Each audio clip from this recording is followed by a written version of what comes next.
அல்லாஹுடைய தூதர் சொன்னார்கள், நாளை மறுமையில் முதலாவது விசாரிக்கப்படக்கூடியவர்கள் இந்த 3 பேர். யார் அவர்கள்? முதலாம் அவர் ஷஹீத், அல்லாஹ்வுடைய பாதையில் மரணித்தவர். இரண்டாவது ஒருவர் காரி, குர்ஆனை அழகாக ஓதக்கூடியவர். மூன்றாவது ஆலிம், மார்க்கத்தை கற்று பேசக்கூடிய மனிதர்.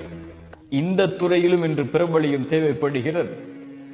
அல்லாஹ் அழைப்பான், ஷஹீத் ஏன் செய்தாய்? அவர் சொல்வார், யா அல்லாஹ், உன்னுடைய பாதையில் இறக்க வேண்டும் என்பதற்காக செய்தேன். அல்லாஹ் சொல்லுவான், மக்கள் உன்னை புகழ்ந்தார்கள், மக்கள் உன்னை ஷஹீத் என்று சொன்னார்கள், அதெல்லாம் சரி, நீ செய்தது அதற்காகவா? உன் உள்ளத்தை அறிந்தவன் நான். நீ பொய் சொல்லுகிறாய்.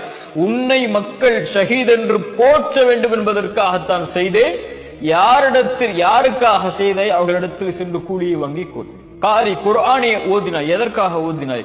அவர் சொல்வார், யா அல்லாஹ், உனக்காகத்தான். பொய் சொல்லுகிறாய் அடியானே, மக்கள் உன்னை குர்ஆனை அழகாக ஓதக்கூடியவர் என்பதற்காகத்தானே குர்ஆனை அழகாக ஓதினாய். போய் பெற்றுக்கொள் நன்மை அவர்களிடத்தில்.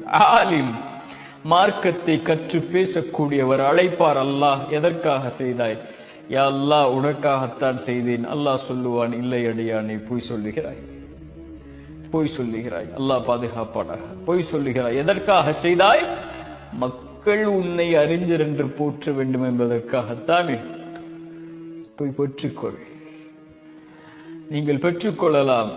நீங்கள் மார்க்கத்தை சொல்லக்கூடிய மனிதராக இருந்தால், மார்க்கத்தை எடுத்து வைக்கக்கூடிய நபராக இருந்தால், உங்கள் ஃபேஸ்புக்கில் எத்தனை பேர் இதை கமெண்ட் செய்திருக்கிறார்கள், எத்தனை பேர் இதை லைக் செய்திருக்கிறார்கள், எத்தனை பேர் ஃபாலோ செய்திருக்கிறார்கள், மக்கள் இதை ஏற்றுக்கொண்டார்களா, மக்கள் இதை பார்க்கிறார்களா, நான் பிரபலியமாகி விட்டேனா, மக்கள் மத்தியில் எனக்கு அங்கீகாரம் இருக்கிறதா, மக்கள் என்னை மதிக்கிறார்களா, மக்கள் என்னை அறிஞர் என்று போற்றுகிறார்களா, மக்கள் என்னை காரி என்று போற்றுகிறார்களா, மக்கள் என்னை சிறந்தவர் என்று போற்றுகிறார்களா என்று நீங்கள் பிரபலியத்தை மக்களிடத்திலே தேடிக் கொண்டிருந்தால், மறுமையில் அல்லாஹ் அழைத்து சொல்வான், யார் உங்களுக்கு லைக் செய்தார்களோ, யார் உங்களுக்கு கமெண்ட் செய்தார்களோ, யார் உங்களுடைய வீடியோக்களை ஷேர் செய்தார்களோ, அதைத்தானே எதிர்பார்த்தாய்.